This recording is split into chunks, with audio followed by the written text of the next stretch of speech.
오늘 대강절 세 번째 주일, 우리 3부 예배 나오신 모든 분들을 주님의 이름으로 사랑하고 또 축복합니다. 주님의 오심을 준비하는 그와 같은 대강절을 맞이해서 우리 누가복음 3장의 본문을 중심으로 세례 요한의 메시지를 통해서 주님의 말씀을 들으려고 합니다. 오늘 본문 1절 보시면 그 세례 요한이 나타난 때에 굉장히 역사적인 자세한 배경에 많은 정보를 제공하고 있습니다. 우리가 1절을 자세히 살펴보시면 이 사건이 언제 일어났는지 정확하게는 알 수 없지만은 아주 근접한 그와 같은 역사적인 배경을 설정하게 됩니다. 첫 번째는 디베료 황제가 통치한 지 15년째 되는 해라고 기록합니다. 여러분이 세계 역사를 보시면은 디베료 황제는 시저 티베리우스거든요. 어거스투스 다음입니다. 어거스투스가 주후 14년에 죽습니다. 그리고 14년부터 티베리우스가 왕이 됩니다. 그러니까 14년부터 시작해서 15년째니까 세례 요한의 출현 시기는 이대로라고 하면 주후 28년이나 29년경입니다. 그러니까 굉장히 아주 예수님의 공생의 시작 얼마 전에 일어난 사건이라는 것을 우리가 알 수 있어요. 그 다음에 보시면은 이제 성경의 중심이 되는 그 팔레스타인 지방의 리더들의 이름과 그들이 다스렸던 지역에 대해서 이야기를 합니다. 제일 먼저 나오는 것은 빌라도입니다. 빌라도는 로마의 장군이었습니다.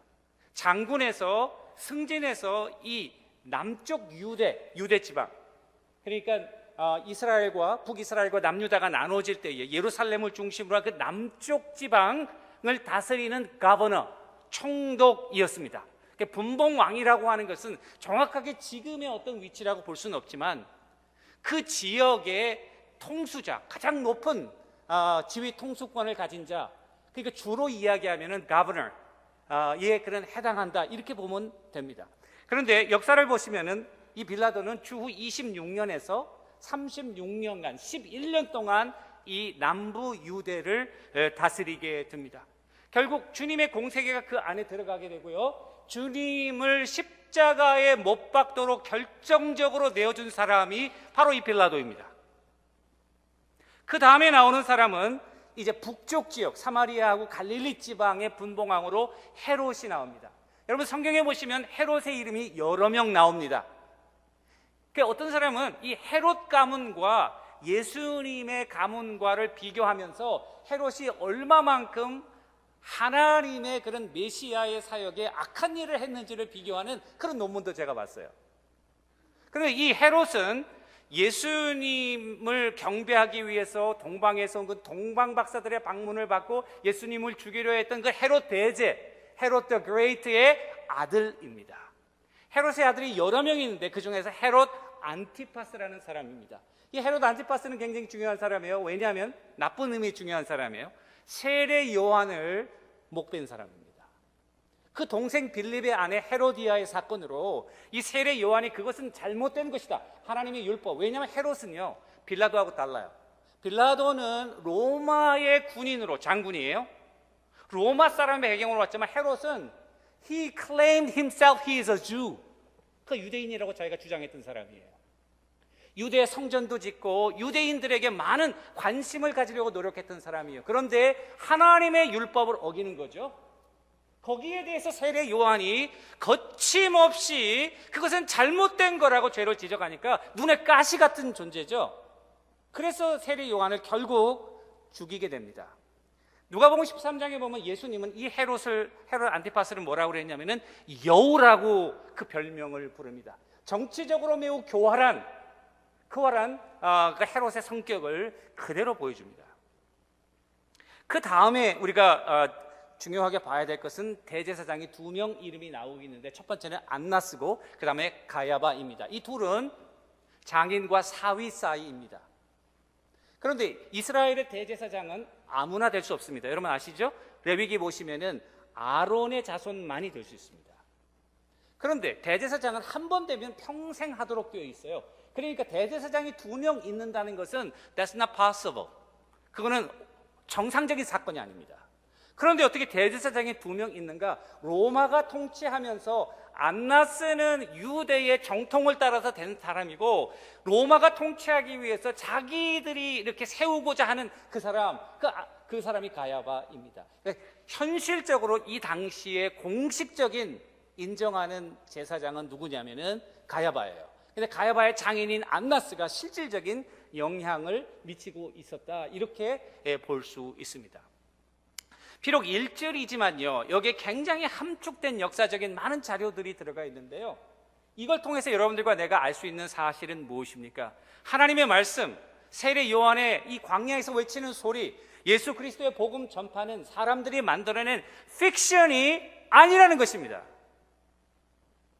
역사적인 사실에 근거한 실제 일어났던 사건인 것을 우리들에게 보여주면서요, 동시에 그 다음에 보면은 세례 요한을 소개하는데, 이와 같은 왕들이 다스릴 때에 빈들에서 하나님의 신이 사가랴의 아들 요한에게 임한지라, 이렇게 나오고 있어요. 이것은 여러분들이 구약의 성경을 보시면은 모든 선지자들이 자기의 소명을 받을 때에 그 왕들의 이름과 그들이 다스린 해를 기록합니다.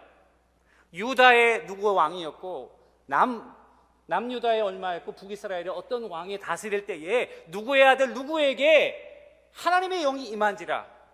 이거는요, 선지자의 소명으로 지금 보고 있는 거예요. 누가는 기록할 때에 세례 요한을 지금 선지자로 기록하고 있는 것입니다. 그렇다면은 마지막 구약의 선지자는 말라기입니다. 말라기가 나타난 지 400여 년 동안 침묵기였어요. 하나님의 말씀과 하나님의 심이 임한 적이 없어요. 400여 년 동안이요. 그 공백을 깨고 빈들에서 사가랴의 아들 요한에게 하나님의 신이 임했다는 것입니다. 구약의 마지막 선지자입니다.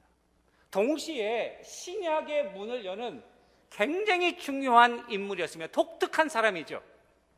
이제까지의 구약의 모든 예언을 실질적으로 열어주는, 구약을 마무리 짓고 새로운 시대를 여는 그와 같은 사명을 위해서 하나님이 특별히 부른 마지막 선지자가 있었는데, 그 사람은 John the Baptist, 세례 요한이었습니다. 독특한 사명이니까요, 그의 출생과 그의 영적인 트레이닝 역시 아주 독특합니다. 여러분, 세례 요한의 출생에 대해서 누가복음 1장에 보시면은 자세히 기록되어 있습니다. 그 아버지는 사가랴입니다. 어머니는 엘리자베스입니다. 둘 다 레위 아론 자손입니다. 나이가 많이 들었다고 했습니다. 애를 낳을 수가 없었어요. 그런데 천사의 계시, 가브리엘이 나와서 아기를 낳을 것이다. 그리고 그 이름도 천사로부터 받습니다. 성경에 보시면 많은 선지자들이 성령이 충만하고, 사울과 같은 왕도 처음에는 하나님의 영이 임하니까 예언도 하고 그렇게 전쟁에 나가는 큰 능력을 행하기도 합니다. 그러나 세례 요한은 굉장히 유니크한데요, 날 때부터 태로부터 성령이 충만하다 그랬습니다. 어머니의 뱃속에 있는 아기가 성령이 충만한 거예요. 여러분, 그런 얘기 들어보셨어요? 아마 제가 볼 때는 성경에서 어머니의 뱃속에 있는 태아가 성령 충만한 거는 세례 요한이 처음이고 마지막이지 않은가, 이렇게 생각해요. 예수님을 제외하고요. 그리고 마지막에 보시면은 그가 자란 곳은 어머니의 따뜻한 품이 아니었습니다. 아무런 사람이 살지 않는 광야 들판에서 그의 심령이 강한 자로 자랐습니다. 육신이 강건한 자가 아니고요, 하나님 앞에서 그 영이 강건하고 직선적이면서 와일드한 그와 같은 선지자로서의 아주 그 야성을 갖추는 그와 같은 사람으로 하나님이 훈련시키신 거예요. 그 세례 요한이 오늘 광야에서 우리들에게 외치고 있는 그 음성을 좀 들으려고 합니다. 여러분들과 내가 오늘 말씀을 통해서 그 세례 요한의 그 음성을 우리의 영의 귀로 들을 수 있는 하나님의 은혜가 넘치시기를 주님의 이름으로 간절히 축원합니다. 첫 번째 질문은요, 왜 광야에서 하나님의 영이 임하고 그리고 세례 요한은 광야에서 그런 외로운 절박한 그런 외침을 하게 되었을까? 광야. 만일 저라면 하나님의 영이 임했다면 사람들이 많이 모이는 곳, 성전, 시장, 사람들이 사는 마을, 이런 데 가서 복음을 전해야지 광야, 사람들이 살지 않는 곳, 아무리 질러도 인적이 없는 곳, 황량한 곳, 죽음이 그림자가 드리는 그 광야에서 무슨 소리를 지르는데 그게 무슨 의미가 있을까?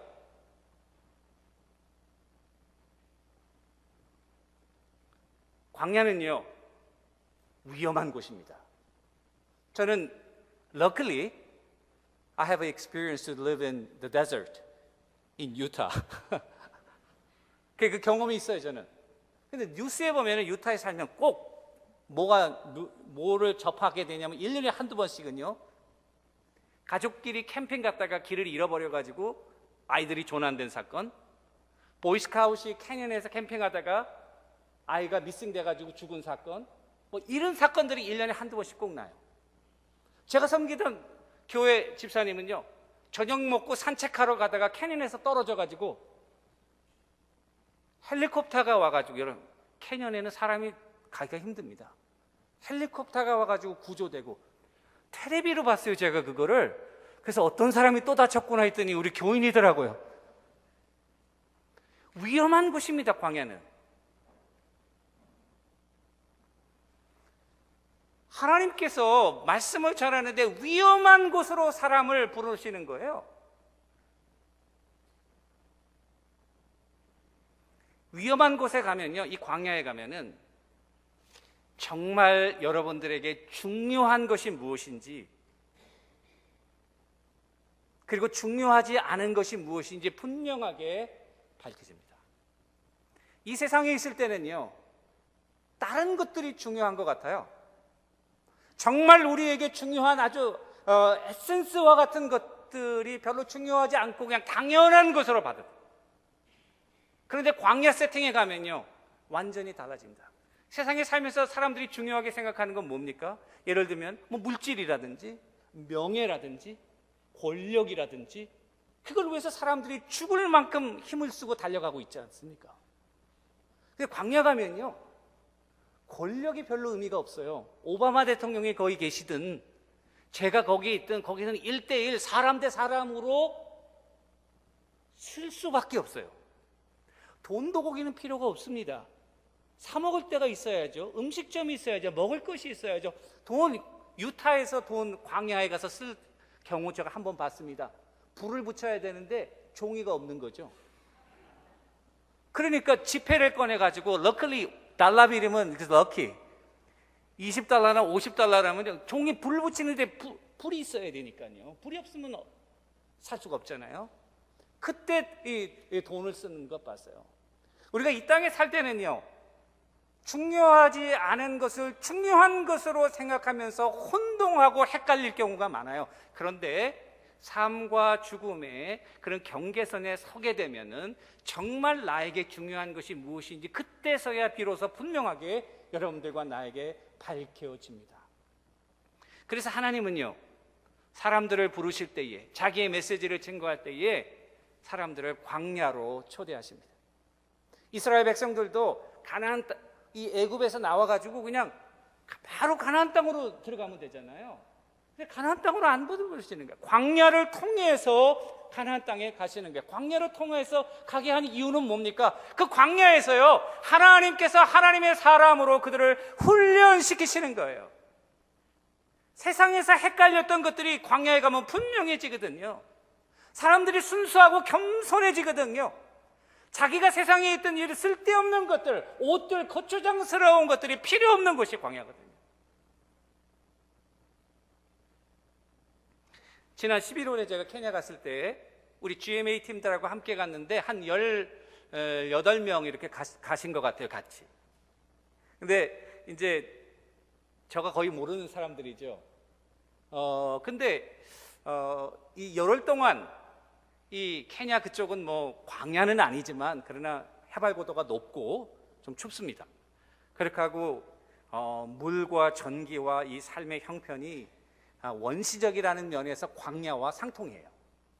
그러니까요, 거기서는요, 하루 일과를 마치면은 같이 저녁을 해 먹고, 그리고 이렇게 집사님들 또 나이가 지극히 드신 권사님들 같이 옹기종기 얘기하면서 이 대화를 나누는데요, 얼마나 순수하게 자기의 본 모습으로 돌아가는지 몰라요.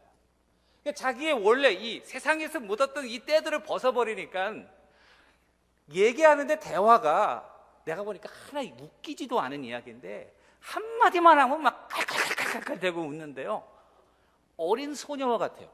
권사님들, 집사님들이 어린 소녀와 같아요. 세상의 때를 벗고 광야에서 인간의 순수한 모습 가운데 서로 간에 아름다운 그런 교제가 이루어지고요, 하나님과의 관계에서도 마찬가지입니다. 하나님 앞에 우리 자신의 그런 본래의 모습 속에서 그제서야 비로소 하나님께서 train us, 우리를 훈련하세요. discipline us. 이스라엘 백성들에서 광야로 뭐라는 거 아닙니까? 광야로 뭐라니까 먹을 게 있어야죠. 제일 중요한 게 먹을 거 아닙니까? 성경에 보니까 신명기 8장 3절, 너를 낮추시고 너를 줄이게 하시며 또 너가 알지 못하며 내 조상들도 알지 못하던 만나를 내게 먹이신 것은 사람이 떡으로만 사는 것이 아니요 여호와의 입에서 나오는 말씀으로 사는 줄을 내가 알게 하려 함이라. 애굽에서 살 때는요, 누가 나에게 먹는 걸 주는지 모르는 거예요. 우리가 세상에 살 때 어디에서 우리의 삶에 필요한 영육의 풍성한 은혜가 오는지 we forget. 자주 잃어버려요. 사람이 주는 것 같기도 하고요, 친구가 주는 것 같기도 하고요, 직장이 주는 것 같기도 하고요, 우리 부모님들이 주는 것 같기도 해요. 불분명해요. 그러나 광야에 가면 그것이 확실해집니다. 그걸 주시는 분은 사람이 아니고 여호와 하나님이라는 사실을 알게 하는 거예요. 우리의 모든 모습을 벗고 하나님 앞에 진실된 모습으로 서면서 하나님과의 깊은 영적인 교제와 하나님의 교육이 거기서 시작되는 거예요. 그래서 하나님은 사람들을 훈련시킬 때 그들을 광야로 부르십니다. 여러분들과 저도 예외가 아닙니다. 하나님이 자기의 백성들을 하나님의 사람으로 정체성을 주고 하나님의 일을 하도록 소명하고 그리고 하나님의 일꾼으로 사용할 때 반드시 그를 광야로 부릅니다. 광야에서 자기의 모든 세상의 때를 벗게 하시고 진정한 자기의 모습으로 하나님 앞에 알몸으로 서게 하시고 겸손히 엎드려 하나님을 하나님으로, 나는 피조물로, 하나님은 주인으로, 나의 종인으로, 그런 순위를 정하시고 그리고 전적으로 주님을 신뢰하는 믿음으로 나아가도록, 오죽했으면 먹을 것과 입을 것이 없는 광야에서 40년 동안 그들에게 매 끼를 먹이시면서 That's a good reminder. 그 사람들에게 상기시키는 것 아닙니까? 누가 너에게 먹는 것을 주는지 내가 너로 알게 하려 함이라. 신앙의 정체성과 그리고 하나님을 의지하는 믿음으로 살아가도록, 그런 사람들이 가나안 땅에 들어갈 수 있다는 사실을 우리들에게 보여주고 있는 거죠. 가끔 우리 교우들 가운데 수술하시고 또 아파가지고 병원에 누워있으신 문제가 신방 가면은 건강하던 분도 병원에 가면 다 환자처럼 보이시더라고요. 여러분들도 마찬가지고 저도 마찬가지라고 생각합니다. 그럼 제가 이게 꼭 그래요. 하나님께서 우리 집사님을 눕게 하신 것은, 걸어 다닐 때는요, 여러분 하늘을 보기가 힘들어요. 저도 목이 뻣뻣해가지고 이게 잘 안 올라가요. 근데 딱 누우면요, 침대에 딱 누우면 여러분 어디를 쳐다봅니까? 천장을 쳐다보죠. 천장을 통해서 여러분들 누굴 쳐다봅니까? 하나님을 바라봐야 돼요. 하나님이요, 광야로 부르실 때에 당신의 백성들을 하나님만 바라보도록 그렇게 하실 때가 있다는 사실, 이거 상기시키시면서 하나님 앞에 가까이 나가고 믿음으로 이 어려움을 극복하도록 도전하는 그런 일을 자주 합니다. 상황과 형편은 달라요. 어떤 분은 경제적으로 어려울 수도 있어요. 어떤 분은 건강을 잃어버리고, 어떤 분은 가족의 관계, 그런 걸로 어려운 그런 광야가 다 있을 수 있어요. 그런데 상황과 형편은 다르지만 목적은 같습니다. 하나님은 자기의 백성들을 광야로 부르셔요. 훈련시키시고 거기에서 하나님의 백성의 정체성을 가지고 하나님의 자녀로 살아가도록 도전하시는 거. 할렐루야.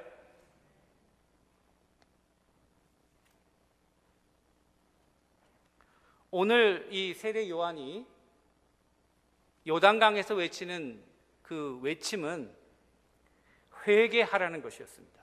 너희의 죄를 회개하라는 것이었습니다. 그리스도를 맞이하려면은 마음속에 지저분한 것들, 더러운 것들, 추한 것들, 이런 것들 가득 담은 상태에서 주님을 영접할 수 없다 그 말이죠. 마음을 깨끗이 청소하고 그리고 주님 맞을 준비를 하라고 하는 그런 회개의 세례를 전파하신 거예요. 제가 가끔 신방 가면요, 우리 안집사님들이 조금 자주 오시라고 그래요. 왜 그러냐면은 목사님이 신방 온다고 남편이 백큐ම් 다 있다고 집이 깨끗해졌다는 거죠. 자주 와서 집을 좀 깨끗하게 해달라고 겸사겸사. 그죠? 그렇잖아요, 여러분. 귀한 손님을 모실 때는 우리를 귀한 이런 지저분한 것들을 깨끗하게 정리하는 것에서부터 그분을 맞이할 준비를 하는 것이죠. 근데 세례 요한이 베푼 세례는요, 전례가 없었습니다. 유대인들은 죄사함을 얻게 하는 회개 세례를 베풀질 않아요. 유대교에서 세례라고 하는 것은 하나 있습니다. 이방인들이 유대교로 개종할 때 율법을 공부하고 할례를 받고 일정 기간이 지나면 그러면 그 사람을 세례해가지고 더러운 이방의 것들을 씻어버리고 이제 유대 하나님의 아브라함의 자손이 됐다는 그런 예식입니다. 그런데 세례 요한은 지금 유대인들에게 이 복음을, 이 죄사함을 얻는 회개 세례를 말씀하고 있잖아요. 전례가 없는 거죠. 근데 이 회개 세례라고 하는 것은 이 학자들이 많이 연구를 하니까 이 세례 요한은 쿰란이라고 하는 사해 남부에 아주 주님의 재림을 사모하는 언약의 그런 공동체에서 매일 회개하고 세례를 받는 그런 훈련을 받았다, 그런 문헌들이 많이 나와요. 그 세례를 지금 전파하고 있는 거예요. 그런데 그 요지는 뭐냐면은 몇 가지로 요약하셔요. 첫 번째, 이대로는 그리스도를 영접할 수 없다는 거예요. 유대교가 가지고 있는 지금 그 사람들의 마음 상태로는 오시는 그리스도를 영접할 수 없다는 거예요. 저는 이것이 우리에게 주는 메시지가 아닌가 생각해요. 이대로는 주님을 맞이할 수가 없는 거예요. 형식과 전통과 습관적인 종교생활 과감하게 탈피하고 오실 메시아를 위해서 마음을 준비하고 영적인 잠을 깨라고 말해요.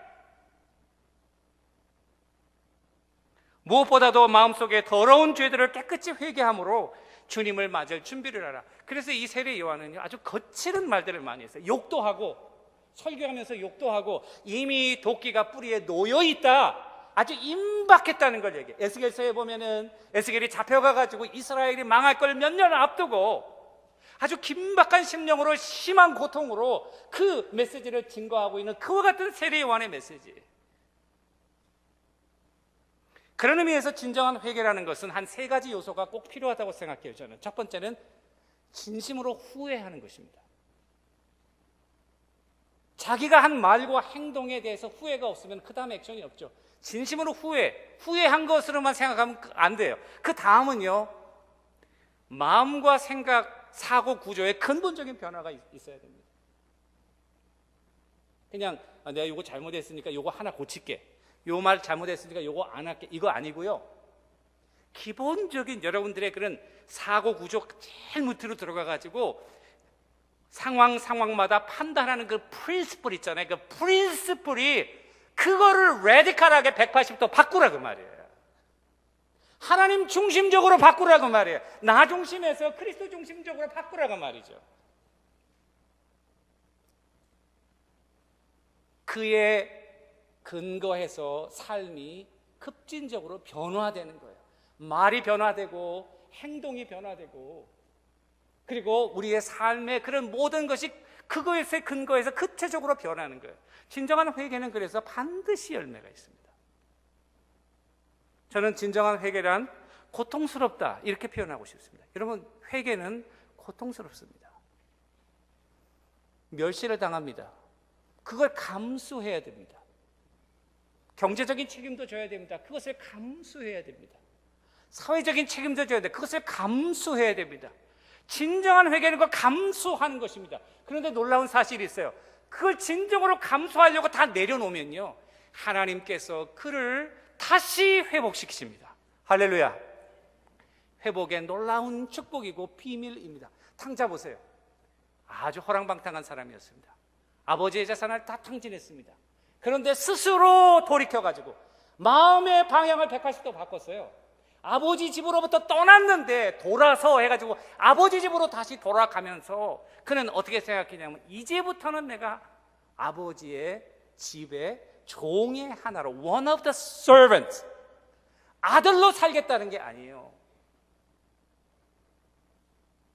둘째 아들이 쇼하고 있는 것이 아닙니다. 자기의 아들로서의 위치는 이미 나는 disqualified, 아버지 앞에서 자격을 상실했으니까 이제 아들로서가 아니고 종으로서 아버지 집에 가서 살겠다고 아버지 집에 간 것입니다. 그런데 그와 같은 각오로 주님 앞에 가니까 아버지가 그를 맞아주시는 거예요. 이 대강절에 여러분들과 내가 참 마음을 살폈으면 참 좋겠습니다. 주님이 오시려면 길이 평탄해야죠. 케냐 가니까 사역하면서 어려운 것 중에 하나는 길이 안 좋아요. 비가 오면은 진흙탕에서 차가 빠지고요. 길이 좁아가지고 두 대가 못 지나가는 데가 많고요. 차선을 따라가는 게 아니라 좋은 길을 따라가니까 케냐에서 죽는 거는 두 가지. 선교사님이 죽는 건 두 가지로 죽는다 그래요. 순교하는 거. 첫 번째, 교통사고로 죽든지, 두 번째는 말라리아로 죽든지. 말라리아 약을 꼭 먹고, 그리고 교통사고는 여러분들이 어떻게 할 수 없잖아요. 케냐 사람이 운전하는데 믿음으로 가야죠 뭐. 아니, 죽으라고 가는 말은 아닙니다. 여러분 오해하지 마세요. 여러분들과 내가 마음을 살폈으면 참 좋겠어요. 오늘 보니까 여러 가지 마음들이 나와요. 산과 같이 높은 마음들, 교만한 마음들. 우리 얼마나 교만합니까? 여러분들과 내가 참 교만합니다. 교만한 거 잘 모르시는 분은요, 모르는 거는 교만하다는 증거입니다. 교만한 거예요. 겸손해야죠. 구부러진 마음들, 그대로 받아들이지 못하고 편견으로 오해하는 마음들, 미움과 증오와 불신으로 깊게 쌓인 골들. 그리스도께서 이 땅에 오셔서 우리의 죄를 사하신 것은 그와 같은 모든 것들을 덮고 그리스도 안에서 정말 사랑하라고 하나님이 그렇게 보내주셨는데 우리는 그렇지 못하잖아요. 사랑하는 성도 여러분, 여러분들과 제가 정말 광야로 나갔으면 참 좋겠습니다. 세상의 때를 다 벗어버리고 주님 앞에 겸손한 모습으로 서서 여러분들과 나의 본연한 모습으로 주님 앞에 훈련받고 주님이 원하시는 모습으로 새롭게 우리 자신을 보면서 주님이 오시는 길을 예비하는 하나님의 귀한 종들 되시기를 주님의 이름으로 간절히 축원합니다.